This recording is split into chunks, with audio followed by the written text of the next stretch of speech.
राष्ट्रीय स्वयंसेवक संघ यानी आरएसएस ने जंतर मंतर पर हुए आंदोलन को लेकर अहम टिप्पणी की है। विशाखापट्टनम में चल रही अखिल भारतीय समन्वय बैठक के दौरान संघ ने कहा कि जंतर मंतर पर आंदोलन की स्थिति सिस्टम की खामियों और युवाओं की चिंताओं से जुड़ी हुई है। संघ ने सरकार और समाज दोनों से इस दिशा में सकारात्मक कदम उठाने की जरूरत बताई।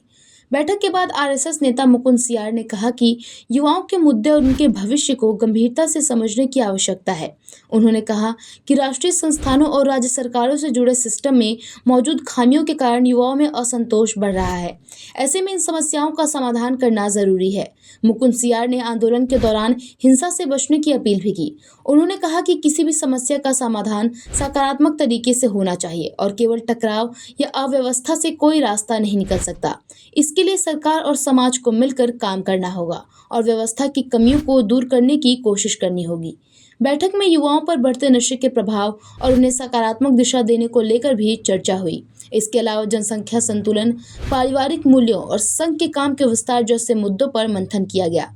आरएसएस की बैठक में संघ प्रमुख द्वारा बताए गए पंच परिवर्तन के विचारों पर भी चर्चा हुई। साथ ही आर्टिफिशियल इंटेलिजेंस के बढ़ते प्रभाव पर प्रस्तुति दी गई। संघ ने इन सभी विषयों को समाज और देश के भविष्य से जोड़ते हुए जागरूकता और सकारात्मक पहल की जरूरत पर जोर दिया।